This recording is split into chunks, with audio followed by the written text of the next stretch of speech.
Debate 93.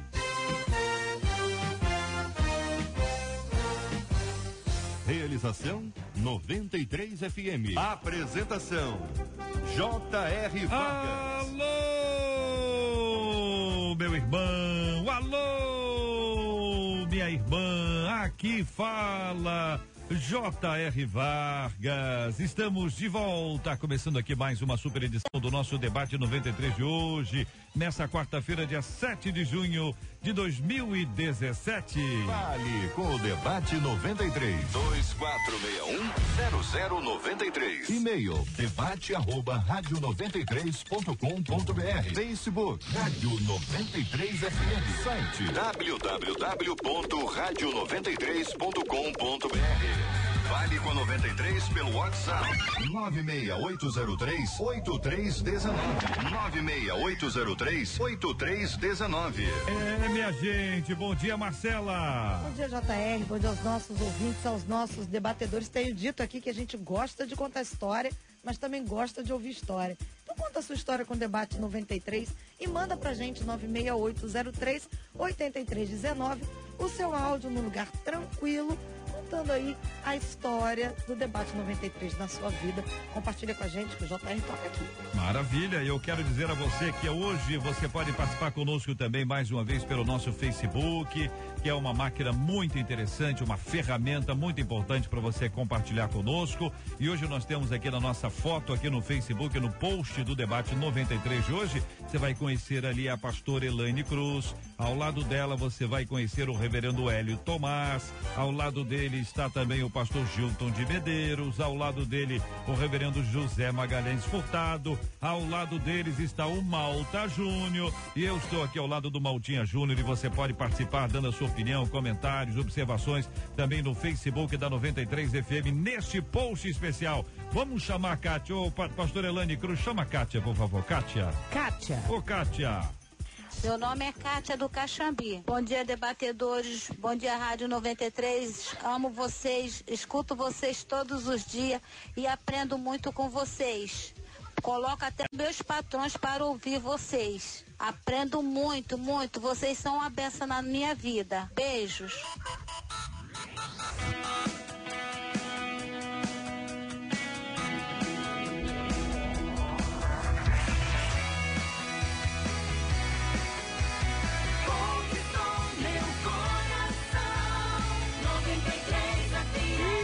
Minha gente, olha aí, uma pesquisa revelou que 44% dos brasileiros seguem mais de uma religião.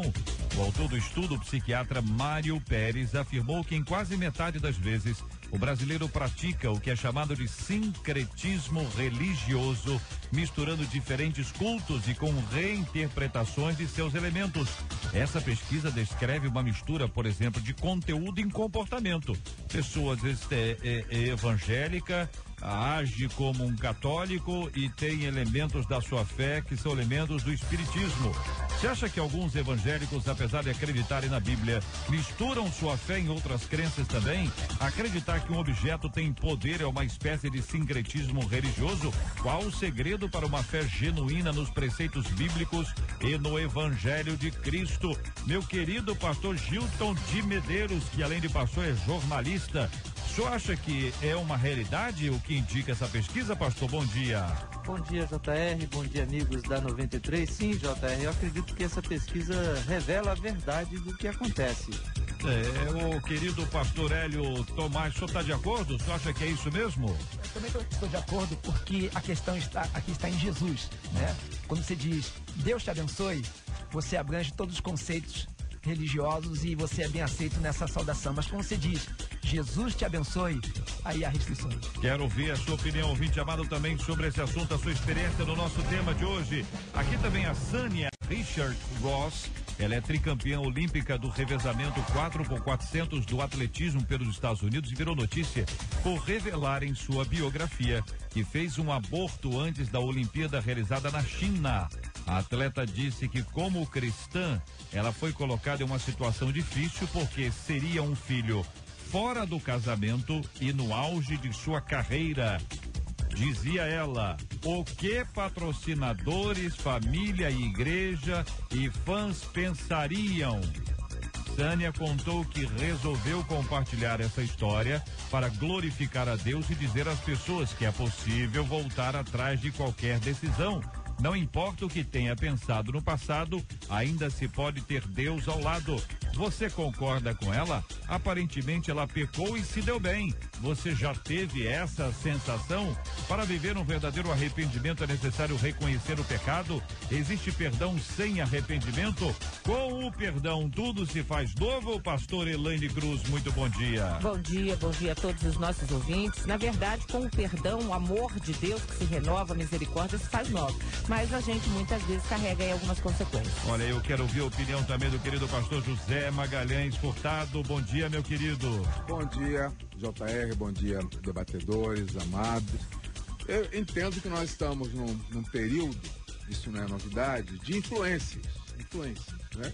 E nós precisamos de medir as influências, ninguém é uma ilha, né? Então, querendo ou não, gostando ou não, nós usamos os celulares que todo mundo usa, ou não, né? Nós lemos os jornais que todo mundo usa, a mídia alternativa fica aí no segundo plano, né? Então, o que acho necessário medir é o que é conveniente fazer e o que não é conveniente fazer. 11h07, minha gente, aqui no nosso debate 93 de hoje. A cada dia que me conheço, diz o ouvinte, mas eu sinto nojo de mim mesma. Fazendo uma autoanálise, descobri uma pessoa invejosa, rancorosa, egoísta e materialista.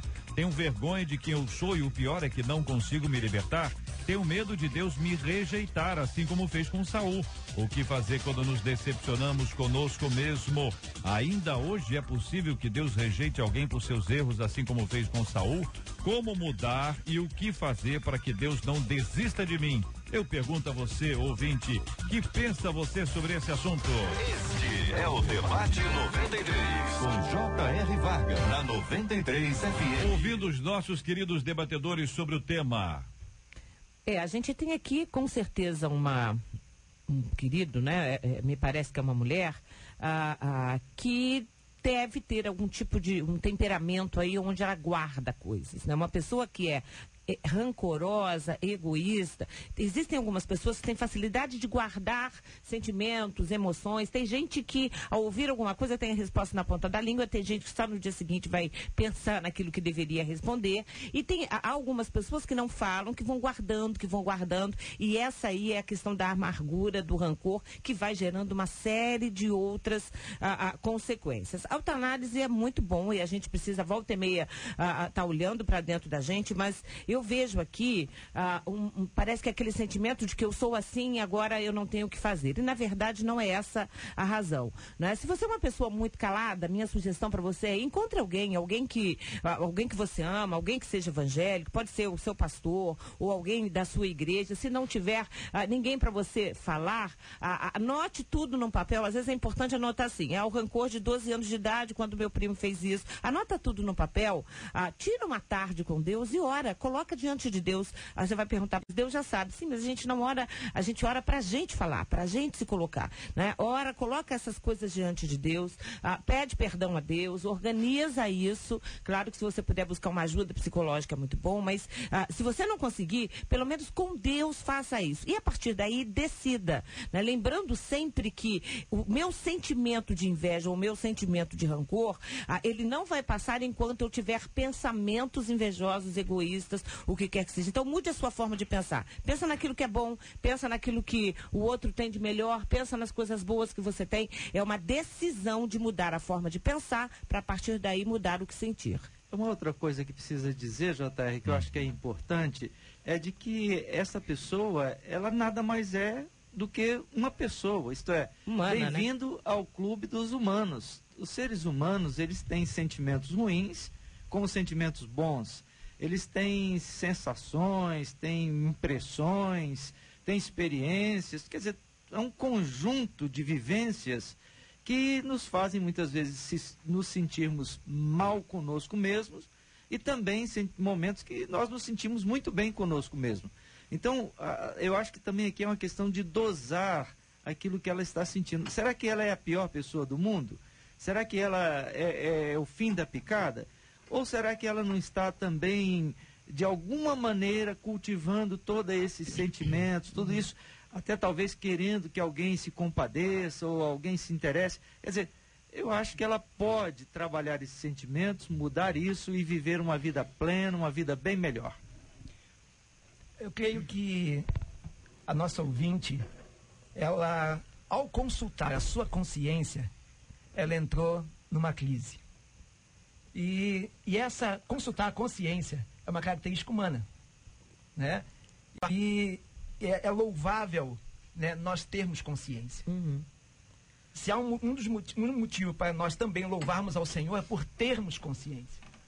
Porque ela nos leva à reflexão, nos leva a compreender, né, as nossas ações, nossas atitudes. E pelo que eu percebi aqui, né, de todo o contexto da fala dela, ela, ao consultar a consciência dela, ela entrou numa crise partindo, né, não daquilo que ela identificou como sendo egoísta, e rancorosa, materialista, o que seja, mas eu acho que ela partiu daquilo que isso gerou.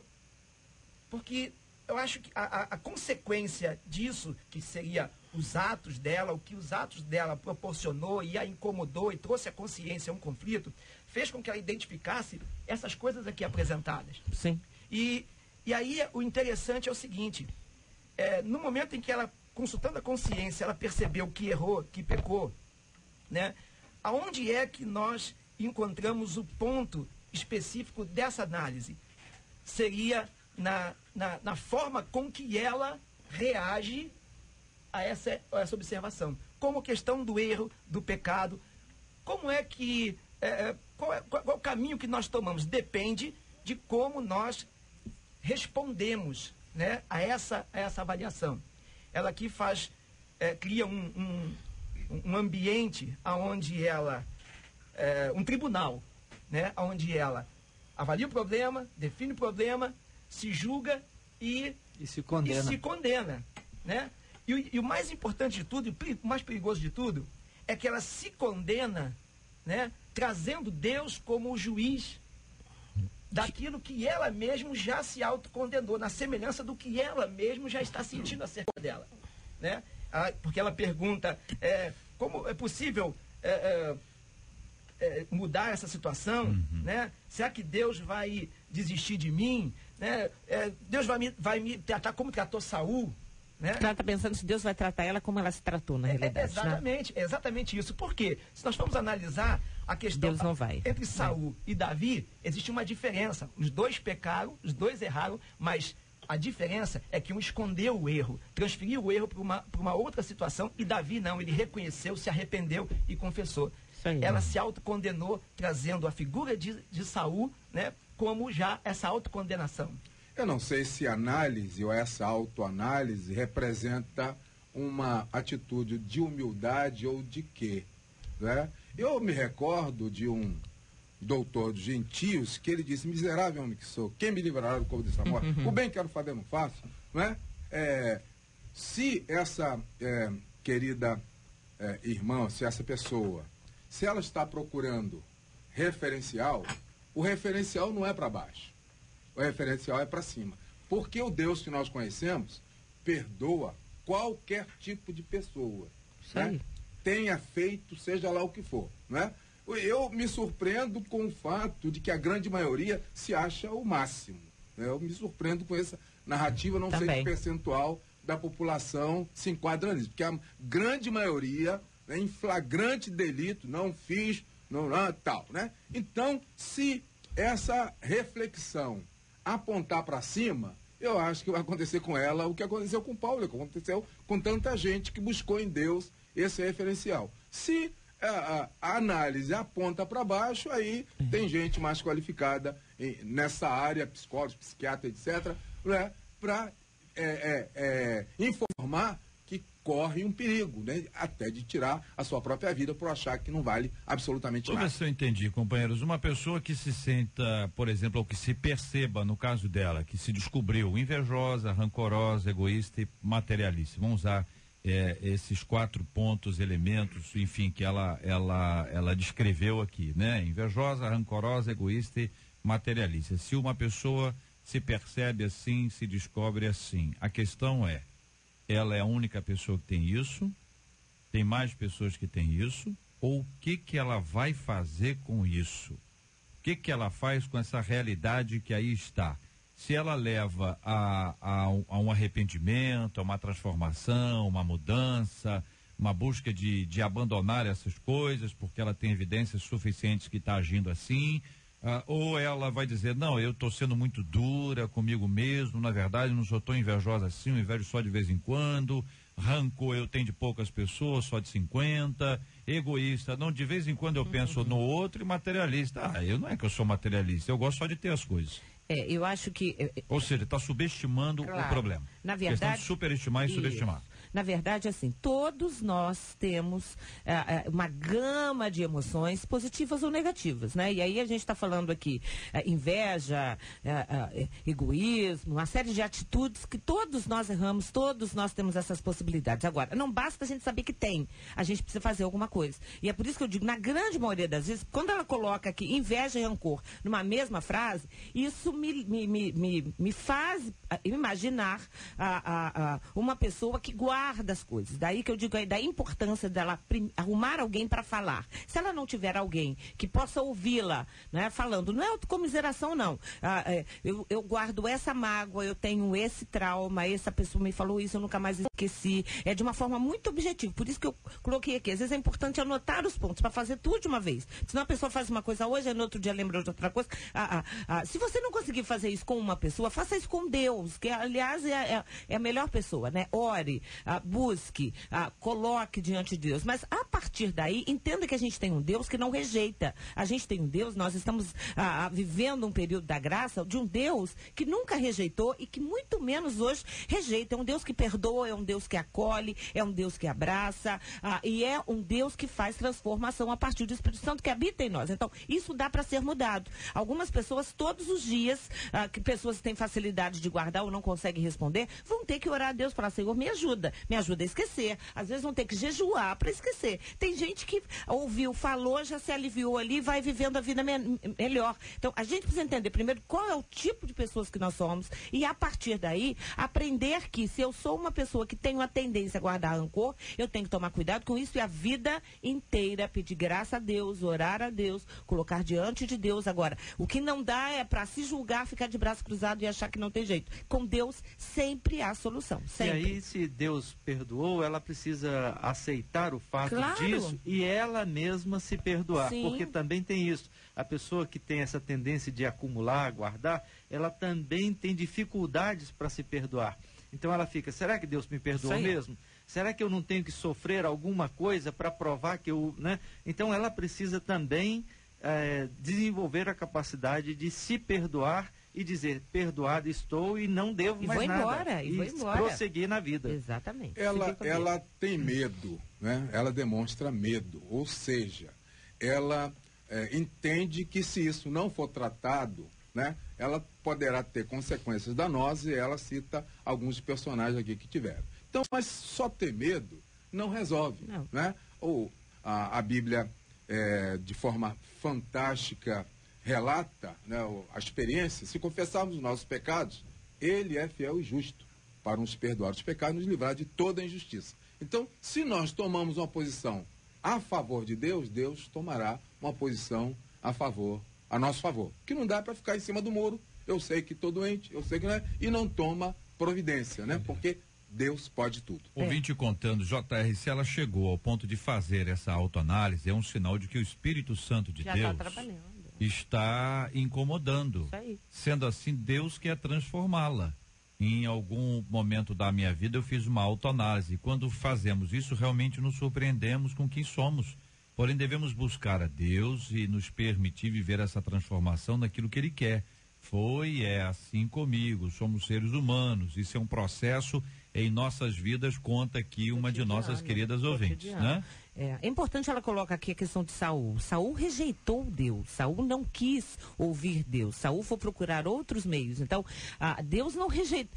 Quando a Bíblia diz ali que Deus rejeitou, é porque Deus rejeitou aquilo que Saul fez, né? Os atos de Saul a partir do momento que Saul rejeita Deus. E aí o Espírito de Deus se ausenta de Saul. É importante que a gente entenda isso, né? Deus é sempre amor. Deus é sempre bom. Ele é sempre perdoador. O que você não pode agora é também rejeitar Deus. Deus não me quer. Porque essa é a questão. Deus não me quer, eu sou muito ruim, Deus não vai me querer, não vai me perdoar, já estou fadada. E esse é um caminho que não é bíblico. O caminho bíblico é arrependimento, perdão, lavar o coração diante de Deus. Deus te aceita, Deus te ama, te perdoa e faz você uma pessoa nova com sentimentos novos. E ela buscou na ideia do castigo de Deus, sim, para a correção do problema, como solução. Na verdade, Deus nos dá uma oportunidade de nós sermos sensíveis à mais leve indicação da desaprovação de Deus, de algo. Por exemplo, quer ver um exemplo? Né? Na minha infância, eu acho que todos aqui, muitos talvez não tenha sido diferente, mas aquele momento em que você está fazendo alguma coisa de errado e se a mãe ou pai olha, aquele olhar você entende. E aí a sensibilidade de perceber que a desaprovação já te põe no rumo. Outra coisa é quando isso não tem importância para mim, eu rejeito isso, né? E aí eu vou ser tratado aonde? Na vara, na palmada, né?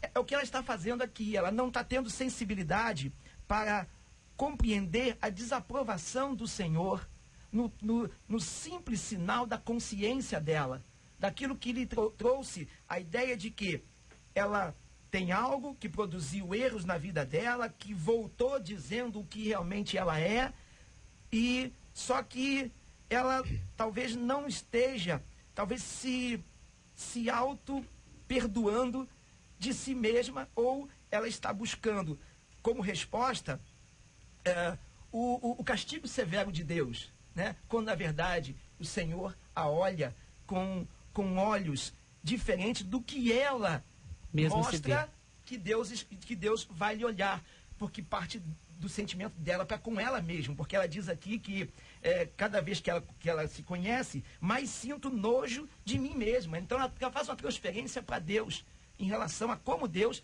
estaria lhe tratando. Quando ela traz o exemplo de Saul, né? Aí depois ela pergunta como mudar, o que fazer para que Deus não desista de mim? Será que Deus vai fazer comigo me rejeitar porque da forma que rejeitou a Saul? Aí eu pediria que ela lesse, e qualquer outro irmão, qualquer outro ouvinte que esteja nos ouvindo e passando pelo mesmo problema, que leia Romanos capítulo 3, versículos de 19 a 28, que fala exatamente aquilo que o amor de Deus produz em nós, em Cristo Jesus, quando há um verdadeiro arrependimento. Amém. Não pela lei, pela graça, pela fé. É nesse ponto que a gente entra no outro assunto da Sânia aqui, Sânia Richard Ross, que ela é tricampeã olímpica do revezamento 4x400, enfim, do atletismo dos Estados Unidos. E ela contou na biografia dela que antes da Olimpíada da China, ela fez um aborto. E ela chegou a afirmar, a atleta diz que como cristã foi colocada em uma situação difícil, porque seria um filho fora do casamento e no auge de sua carreira. Ela afirmou: o que patrocinadores, família, igreja e fãs pensariam?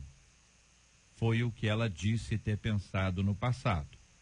Sânia conta que resolveu compartilhar essa história para glorificar a Deus e dizer às pessoas que é possível voltar atrás de qualquer decisão. Não importa o que tenha pensado no passado, ainda se pode ter Deus ao lado. Você concorda com ela? Aparentemente, ela pecou e se deu bem. Você já teve essa sensação de que alguém pecou e se deu bem? Para viver um verdadeiro arrependimento é necessário reconhecer o pecado. Existe perdão sem arrependimento? Com o perdão, tudo se faz novo? Eu pergunto aos nossos ouvintes, ouvindo inicialmente os debatedores. Interessante. No ministério de Jesus, 2 discípulos tiveram ações reprováveis. Tanto Pedro, que negou Jesus 3 vezes, mesmo sendo alertado que faria isso, e Judas, que o traiu. Né? Uma segunda pessoa na hierarquia ali, traiu vergonhosamente. E Jesus disse, o que você tem que fazer, vai e faz. Né? Ele teve a oportunidade. Né? Sim. Um se arrependeu e o outro se enforcou. Isso é uma atitude. Né? Erros são comuns, erros acontecem, ações danosas acontecem, mas o amor de Deus não tem limite para perdão. Né? Se nós queremos ser perdoados. Um não quis, se enforcou. O outro chorou amargamente, é o que diz o texto bíblico, né, e seguiu no caminho. Eu recomendo que essa nossa querida ouvinte, quem mais estiver na situação como essa, busque o arrependimento e a mudança de atitude. Uma coisa que me chama a atenção é que ela pensa assim, o que patrocinadores, família, igreja e fãs pensariam? Eu acho que é sempre importante a gente pensar assim, o que Deus pensaria? Né? Se eu faço isso, seja o que for, eu vou estar glorificando a Deus ou não? Eu vou estar, de fato, fazendo aquilo que Deus espera de mim ou não? Eu acho que falta Deus, às vezes, nessas nossas decisões, né? E é importante que a gente decida sempre em cima da palavra de Deus, em cima do que a Bíblia diz. Porque aborto é pecado e vai continuar sendo pecado.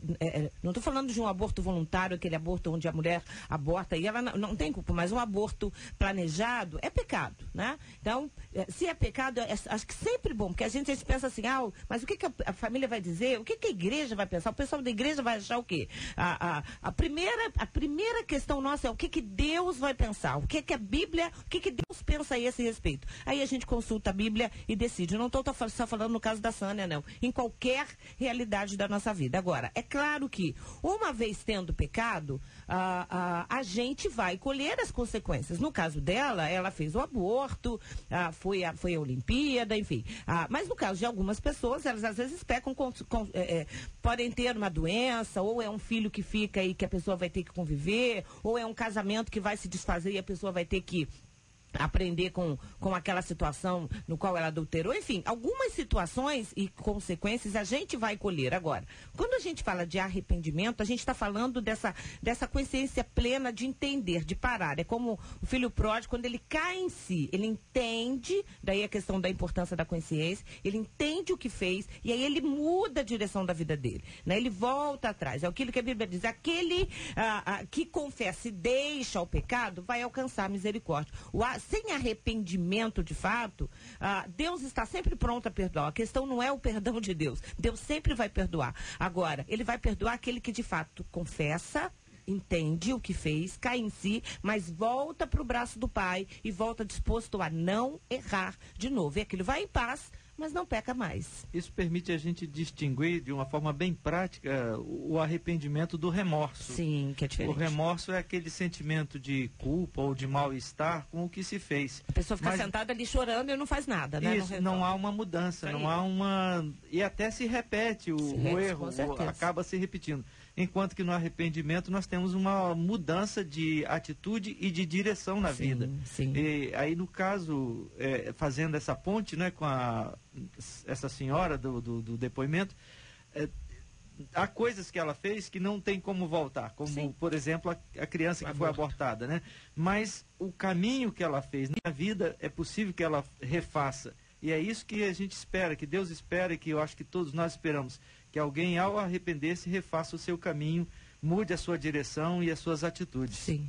Uma coisa interessante é o nosso julgamento a respeito das pessoas. O que as pessoas acham? Né? O que as pessoas acham?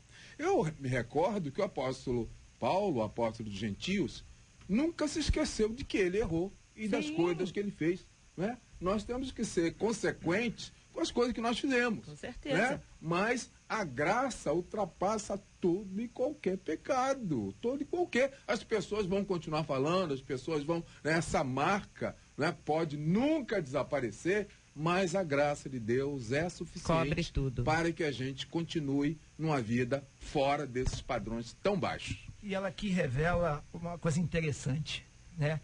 até onde nós temos o domínio e do quê, né?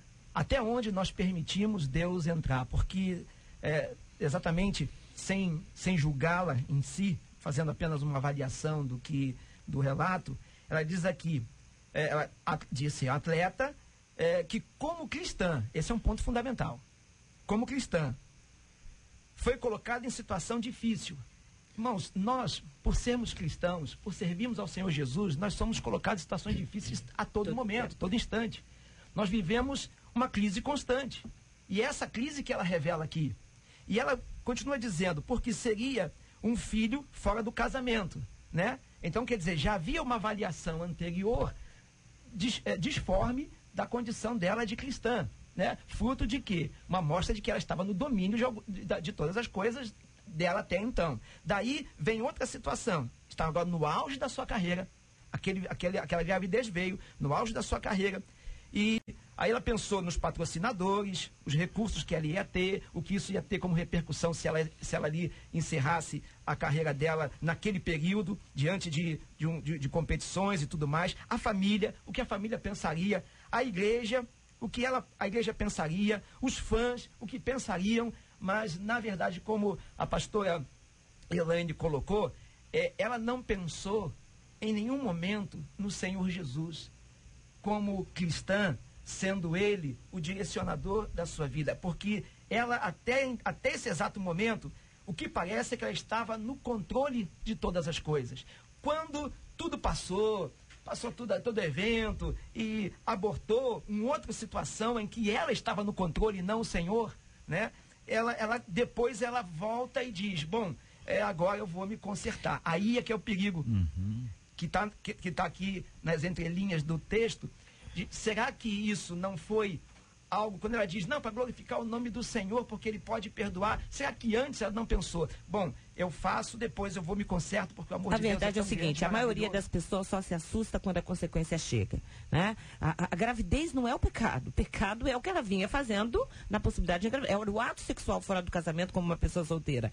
Então, na verdade, muita gente vai brincando com o pecado e só se assusta para pensar nas consequências quando a consequência chega. O importante quando a gente dela está falando é para que a gente pare para pensar o seguinte, eu estou errando, e o próprio erro, não é que Deus vai fazer, não. O próprio erro nosso, o nosso próprio pecado, vai trazer consequências. Então, antes que as consequências cheguem, né, não precisa o leite derramar para que a gente entenda que já tinha que ter apagado o fogo antes. Então, para que a gente aprenda com esses testemunhos, que infelizmente a gente, é o que falou, não tem como mudar, e graças a Deus ela está reconhecendo, ela se confessou, enfim, mas para que a gente ajuste, não é uma questão aqui agora mais de uma gravidez, é a questão para que a gente ajuste as nossas atitudes e comportamentos para que a gente não possa ter que conviver com consequências. No caso dela, parecem que são tranquilas, que ela ficou bem mesmo depois do pecado, mas que vão marcar uma vida inteira, porque é uma criança que deixou de nascer. 2008 foi o ano em que a Olimpíada aconteceu, evidentemente esse episódio foi anterior a isso.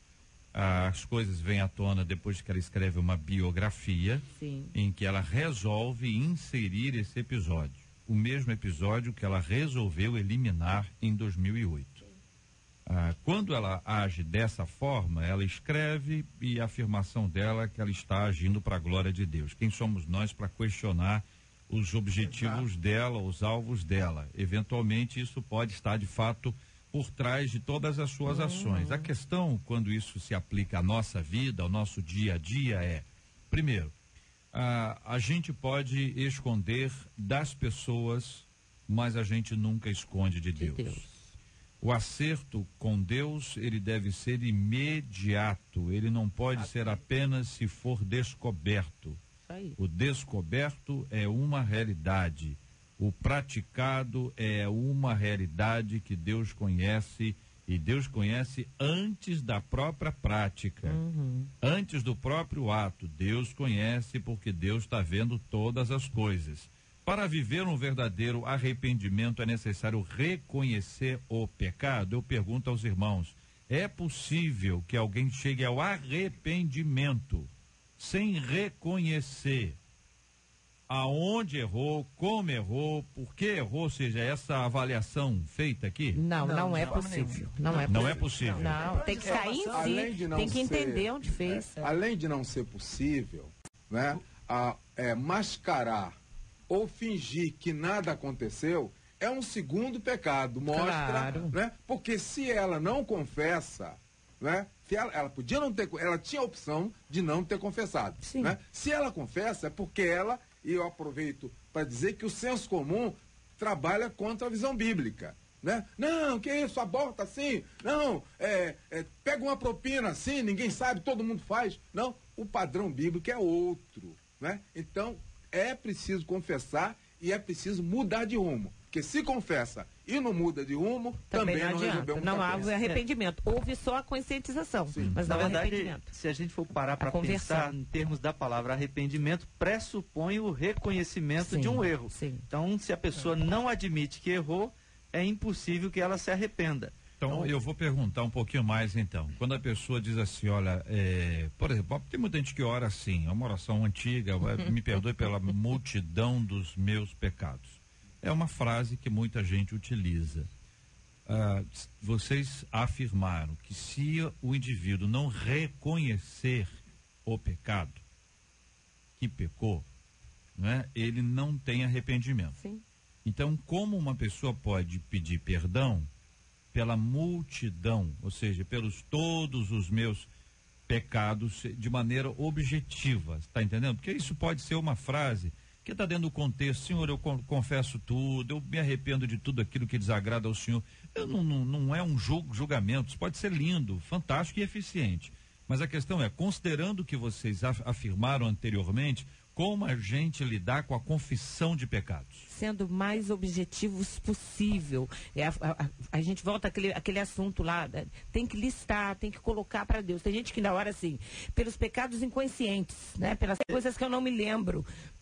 A gente lembra, a gente tem memória. Então é importante que a gente diga para Deus. Às vezes a gente não vai nem dizer para o outro, eu tive inveja do outro. Não necessariamente tem que ir para o outro e confessar. Mas é importante que a gente diga para Deus o que é, aonde eu pequei. Uma coisa é, Senhor, eu te agradeço porque o Senhor me perdoou de vários pecados. Agora, quando a gente vai confessar a Deus, a gente vai objetivamente. Da mesma forma, quando a gente erra com o cônjuge, não basta dizer, você me perdoa aí. Não, me perdoa porque eu falei isso, eu sei que isso te magoou, eu sei que isso te feriu. Com Deus é da mesma forma. Então, a colocação do JR, só um instantinho, é interessante, aproveitando, ela se faz também como exemplo no momento da conversão. Porque no momento da conversão, você não vai listar uma série de coisas que você fez para dizer, poxa, aí entra aquela questão, né? Poxa, será que Jesus me perdoou daquilo outro, ou o que seja, então não estou salvo? O plano de salvação, ele se resume em primeiro lugar, reconhecer que é pecador, né? E aí nós temos a definição do pecado, que é o pecado original, né? Que é aquele pelo qual nós herdamos da nossa natureza humana lá desde Adão e Eva. E o pecado pessoal, aquele que é fruto das nossas atitudes, né? E que no tempo da nossa ignorância, Deus, no momento, perdoa. Isso. E aí, segundo lugar, reconhecer só não salva. E não nos aplaca o perdão de Jesus. É preciso reconhecer e é preciso nos arrepender. Então, o arrependimento é algo que se sente no momento em que o Espírito Santo de Deus, ao agir em nós, nos faz reconhecer tudo aquilo que, independente de relatarmos, pensarmos, porque, de certo, de toda uma vida anterior a Jesus na nossa vida, a Jesus como Salvador, naquele momento da decisão, nós sabemos que muita coisa fizemos de errado, ou que seja. Não, e o que eu estou colocando aqui é para aquele que já tem Jesus, já se arrependeu e é crente. O conceito é mais semelhante, né? Porque o que acontece? Naquele momento você coloca a tua condição de pecador em tudo aquilo que você dizendo o seguinte, o pecado eu não quero mais. Independente de qual foi que eu fiz, ou que seja, ou seja lá qual for, não quero mais. Então, esse é o sentido, né, do viver em Cristo, que já é o passo à frente. Mas a partir daí, a gente passa a colocar diante de Deus de uma forma reconhecer que é pecador. Quando ele colocou a multidão de pecados... antigos, no tempo da ignorância. Pecado. É preciso distinguir, são dois momentos diferentes. É preciso distinguir que a oração, ela tem a oração do templo, a oração do culto e a oração da intimidade, Sim. a oração do seu momento com Deus. Claro. Você está no culto, você está no templo, na oração que é coletiva, você até usa essa expressão que eu acho que é mais retórica do que, na verdade, uma expressão da realidade. Isso aí. Senhor, perdoe os nossos pecados, perdoe as nossas ofensas. Agora, lá no quarto, lá no momento da intimidade, essa oração não pode acontecer. Não. Essa oração não faz sentido. Ela tem que ser íntima. Essa oração é, Senhor, eu estou aqui, eu fiz isso, eu fiz aquilo, eu desejei isso. Aí é a oração onde a confissão... Que é uma oração também que não pode ser pública, né? Porque tem gente que vai, na oração fala para todo mundo aquilo que fez. Não é. É o momento seu da intimidade com Deus. Sim. Nessa hora você confessa os seus pecados e se é possível reparar o erro a alguém, após essa oração, vá a esse alguém e repare o seu erro. Momento distinto do momento da conversão, como bem lembrou o pastor. Então nós temos o perdão que é estabelecido à medida que você recebe da parte de Deus. Nós estamos colocando aqui que existe essa confissão que é absolutamente clara, ainda que a pessoa não tenha noção das consequências, do que levou a pessoa a agir, porque isso depende de um pouquinho de reflexão. Às vezes a pessoa está só falando do ato em si, né? E talvez por conta disso muitas pessoas repitam o ato várias vezes, porque não tratam a causa, o que gerou aquele ato. Então a pessoa diz, perdoa pelo meu ato. Talvez até numa perspectiva bem judaica mesmo, né? Numa perspectiva cristã, vai muito além disso, vai mais profundo e cura não apenas daquilo que a pessoa fez, mas daquilo que a levou a fazer quando nós encaramos esse assunto. Então, perdoa a multidão de pecado pode ser uma frase de efeito. Sim. Ou pode ser falta de alternativa. Tudo para trás é pecado. Como é que eu vou confessar um a um? Pode, né? Porque aquele que sabe mais do que nós, ele pode fazer a separação do joio do trigo. Mas é uma coisa que eu quero dizer também, que não pode haver arrependimento sem o concurso do Espírito Santo. Porque é ele que convence. Claro, né? sem dúvida nenhuma. Se ele convenceu, né? Ao arrependimento, quer eu goste ou não, quer eu que olhe de lado, diga que é verdadeiro ou não. Quem tem que dizer é aquele que convenceu, né? E se ele foi convencido e ele ele tem como pressuposto que quer mudar, certamente esse Espírito Santo vai continuar parceiro dele, lembrando toda vez que ele sair da linha. O Espírito Santo vai na causa, bonito do Espírito Santo, porque ele não vai só nas consequências do pecado, ele vai na causa, ele vai agindo. E às vezes é um convencimento, né, que leva às vezes tempo, mas a pessoa vai entendendo, vai mudando, e essa transformação é que é linda no Evangelho. Acho que tudo isso é clássico, mas essa questão da oração, né, como foi colocado aqui, né, Senhor, perdoa a multidão de pecados. Na verdade, eu até desassocio um pouco da questão isolada do pode, ou que nos leva a entender se pode orar assim, se não pode, ou o que seja. Eu vejo pela condição de submeter a condição de pecador à santidade de Deus. Porque, na verdade, eu creio que a pessoa que ora assim, ela está expressando isso, é a submissão, independente de qualquer circunstância, seja compreensível por ele ou não, mas compreensível por Deus, ele está submetendo toda a condição de pecador à santidade de Deus. Sim. Porque se caso ele identificar algo que ele fez e errou, ele vai especificamente naquele fato diante do Senhor. Então nós temos aqui, então tem as duas opções. Temos aqui a pessoa que define, que identifica, define, a pessoa que trata isso mais no âmbito geral, seja em público ou em particular, a que não consegue identificar muito bem essas coisas. Há pessoas que de fato dizem, olha, senhor, se eu fiz alguma coisa que eu não me lembro, e tem gente que esquece. Sim. Esquece, a gente esquece onde botou a chave. Sim. Entendeu? Esquece onde está o celular, não esquece? Claro. Quer dizer, há pessoas que eventualmente podem esquecer e não querem ficar, tá certo? Especialmente, por exemplo, se você vai para um culto na sua igreja e chega lá no culto, tem um momento de confissão de pecados durante o culto.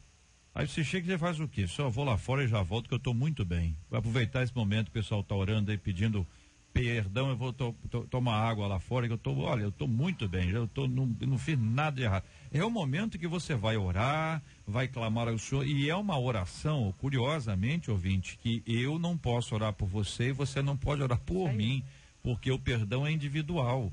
O pastor não pode chegar diante da igreja e falar: Senhor, perdoa os pecados da nossa igreja, porque o pecado é individual.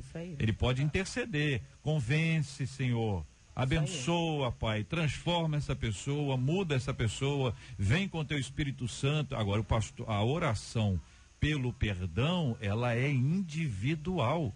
E isso é tão importante que quando não é ensinado, a gente não aprende. A gente só aprende aquilo que alguém nos ensina, ainda que a fonte de ensinamento hoje tenha se multiplicado por todos os lados, mas a oração de confissão de pecados, ela é fundamental para que há alguns até que começam o culto, a ordem litúrgica do culto com a confissão de pecados, e aqueles que quando vão orar começam exatamente aí: Senhor, eu não sou digno de estar aqui, eu não sou digno de ser ouvido pelo Senhor, tenha misericórdia, perdoa pelo que eu fiz, isso, aquilo outro, ou me perdoa por tudo que eu tenho feito e que eu me afastei do Senhor. Enfim, vai descrevendo, mas mostra uma submissão à autoridade e à santidade de Deus, né?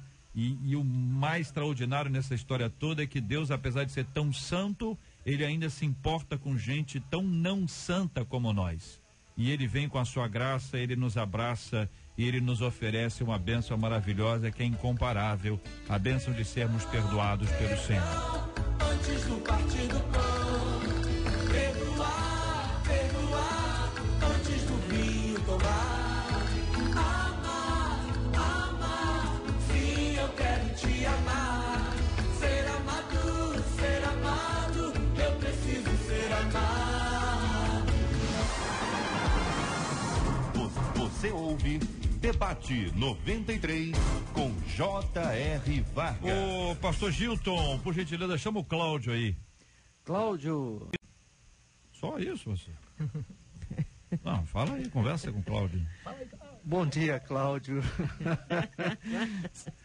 É bom ter você na 93. Aí, falou bonito. Meu nome é Cláudio, eu assisto todo dia esse debate. Moro em Nova Iguaçu. Esse debate é muito importante para mim. Eu assisto a vocês há mais de 15 anos. É muito bom, você aprende muita coisa com esse debate. É uma benção essa rádio. Que Deus abençoe todos vocês aí. Obrigado, tchau, tchau. Estamos juntos no Debate 93. Imagina, o Cláudio tá ouvindo aqui, o Cláudio amigo do pastor Gilton, o Cláudio tá ouvindo a gente há mais de 15 anos. Segunda-feira agora, com a graça de Deus, se essa for a vontade do Senhor, dia 12 de junho, eu vou completar 16 anos. Uau. Aqui no Debate 93. Maravilha. 16 anos. Parabéns. Glória a Deus. Este é o Debate 93 com J.R. Vargas na 93 FM. Uma pesquisa revelou que 44% dos brasileiros seguem mais de uma religião. O autor do estudo, o psiquiatra Mário Pérez, afirmou que em quase metade das vezes o brasileiro pratica o sincretismo religioso, misturando diferentes cultos e com reinterpretações de seus elementos. Essa pesquisa descreve uma mistura, por exemplo, de conteúdo e comportamento entre evangélicos, católicos e espíritas. É só um exemplo. Você acha que alguns evangélicos, apesar de acreditarem na Bíblia, misturam sua fé em outras crenças também? Acreditar que um objeto tem poder é uma espécie de sincretismo religioso?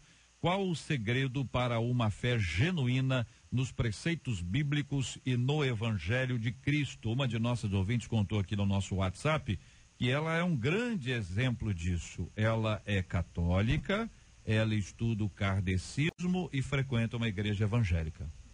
Isso não é, do ponto de vista do jeito do brasileiro, isso não é uma novidade, né? A novidade é a pessoa buscar ao Senhor enquanto se pode achar, arrepender de seus pecados e andar no caminho do Senhor. Porque o brasileiro, né, torce, diz que é flamenguista, mas se tiver um jogo do Vasco, o cara vai e numa partida aplaude o gol do vascaíno, não sei mais o quê. Então, Uma coisa... Onde o senhor mora, pastor? Onde o senhor... Eu moro em Caxias. Não. De Que Caxias. planeta o senhor vive? O senhor está dizendo que o flamenguense aplaude o gol do vascaíno? Acerta. Com certeza. Acerta as situações. Com as duas pessoas no máximo. Mas, JR, deixa eu dizer uma coisa. Essa característica do brasileiro não é estritamente do brasileiro. Não. É da humanidade. O ser humano, a gente vê o próprio povo, estudando a história do povo de Israel, a gente vê o sincretismo presente desde tempos antigos, sempre esteve no comportamento humano. E eu acredito que isso é muito consequência da nossa dificuldade de nos relacionarmos com Deus.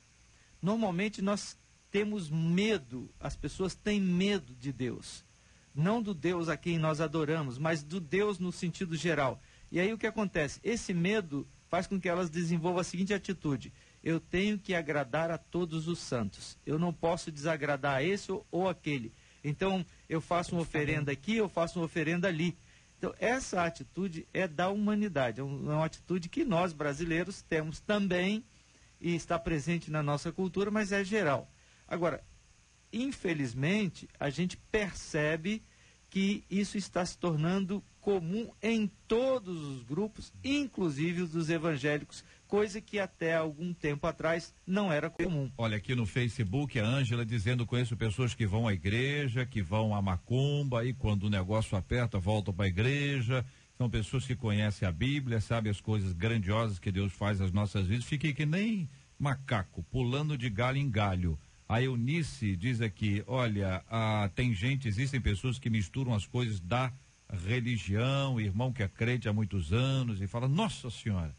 Aqui diz a nossa querida ouvinte Eunice, trazendo a sua opinião. Essa questão do sincretismo é uma ideologia que Satanás, exatamente isso. A gente percebe ao longo dos anos e dos séculos como isso está arraigado com a questão do ser humano. No Brasil nós temos muito essa questão do catolicismo com o espiritismo, né? Muito comum, mas infelizmente a gente já tem dentro do evangelho muita mistura com a questão do misticismo, dessa coisa de trazer objetos e acreditar e colocar fé em objetos, seja uma flor, uma rosa, uma xícara, água, o que quer que seja.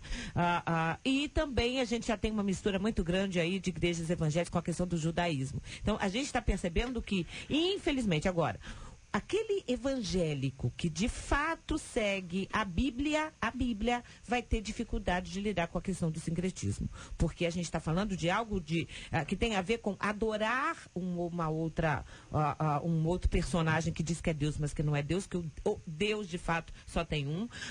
Ou muitas vezes colocar a fé num objeto, numa coisa criada, ao invés no Criador, como a gente tem lá em Romanos no capítulo 1. Então, aquele que conhece Bíblia vai ter que abrir mão exatamente do tipo de coisa que usava, de uma linguagem falando de Nossa Senhora, o que quer que seja, porque é diferente. A Bíblia e Deus exige exclusividade. Então, mas esse é o ideal, né? O ideal. A gente deveria acontecer e tal, né? Mas o que percebe-se também,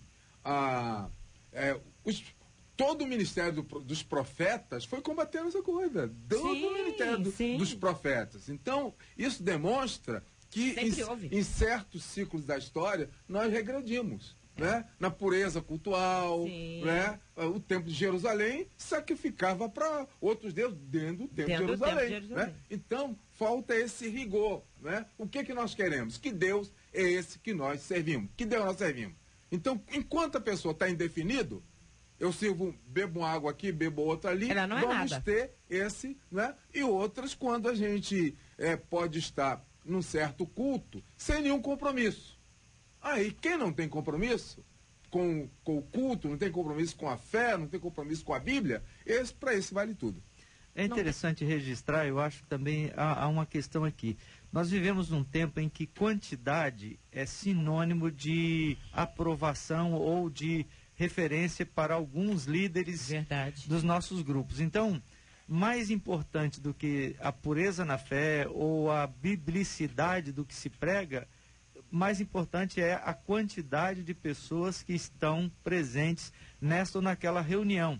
E sabe-se que é muito mais fácil preencher, reunir lotar um templo, se tiver alguma coisa diferente, algum elemento de plural, né? mágico ali presente, então as pessoas abrem mão daquilo que é a verdade para ter a popularidade, ter o templo cheio, e infelizmente as pessoas não esclarecidas seguem isso. Então é a grande responsabilidade dos líderes evangélicos em mostrar aquilo que a Bíblia ensina. Interessante é que esse texto, né, já começa com uma pesquisa, né, e apontando para o sincretismo religioso e tudo mais. No final vem a pergunta: qual o segredo para uma fé genuína nos preceitos bíblicos e no Evangelho de Deus? A pergunta que traz em si mesmo a própria resposta.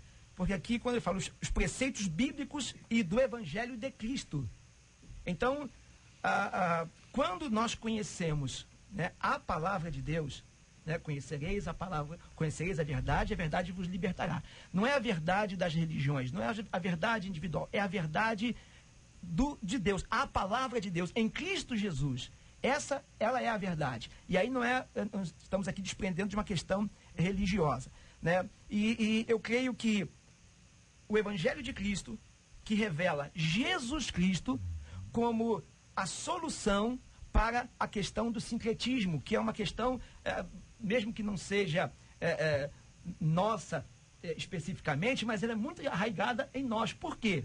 Porque eu sou um exemplo disso, né? Minha família, a gente seguia uma certa religião e ela não se bastava para nós. Nós tivemos que buscar soluções em outros lugares. Fomos em vários lugares até que nós encontramos o Evangelho de Jesus Cristo. A resposta aqui da pergunta: qual o segredo para uma fé genuína que resolve o problema do sincretismo, né?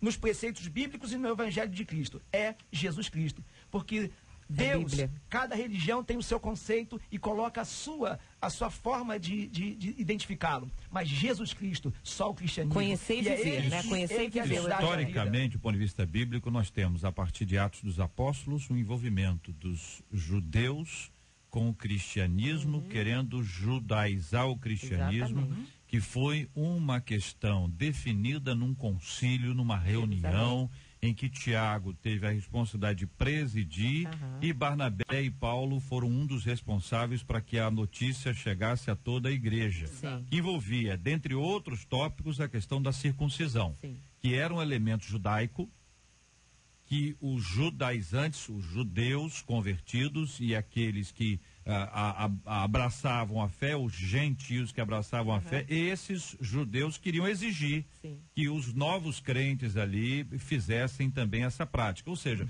essa mistura, não necessariamente dentro da definição que se tem dessa palavra, mas essa mistura, para ficar uma linguagem mais simples, ela existe, ela sempre existiu. Mas ela não pode ser aceita. Isso aí. E aí entra a pureza do Evangelho, que é a pureza do Evangelho de Cristo, que dele nos aproxima e permite que nele, em Cristo, sejamos um. Mas olha, é para ser um em Cristo, não quer dizer que está todo mundo igual. Não. Tem que estar em Cristo.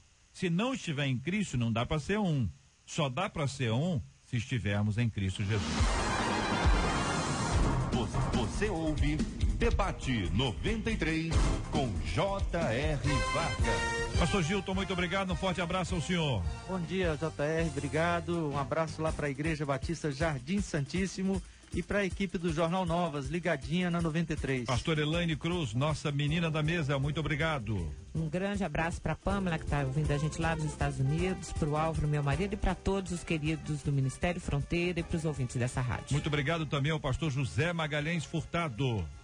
Um abraço a todo o povo da Metodista de Coelho da Rocha, as Déboras que estão ligadas no nosso programa agora de manhã. Um abraço também ao pessoal do Perspectiva, preparando-se para mais um evento ali na Baixada Fluminense, em particular em Coelho da Rocha. Reverendo Hélio Tomás, muito obrigado, irmão. Eu que agradeço, JR, e eu quero mandar um abraço para Dedê e Natanael, que fazem aniversário hoje, e para toda a nossa igreja, da segunda igreja Nazareno em Nilópolis, e todo o povo de Nilópolis, e especialmente aos nossos ouvintes. Vamos orar juntos nessa hora, queridos ouvintes. Pastor Elaine vai orar conosco. Vamos apresentar diante de Deus os temas do nosso programa de hoje. Você que tem vivido essas lutas e essas batalhas, nós vamos orar juntos por você e com você. Não passe essa oração para o outro, só ora por mim. Vai essa oração, mas ore também Peça oração, mas ore também. Vamos orar uns pelos outros e continuamos a orar pela cura dos enfermos e pelo consolo aos corações enlutados.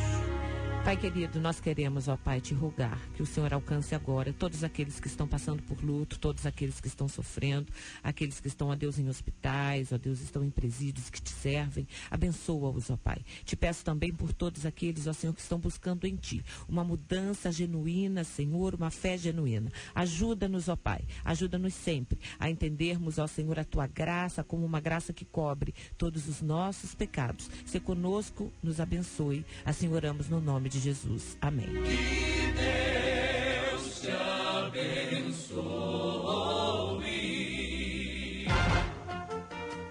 Você acabou de ouvir Debate 93.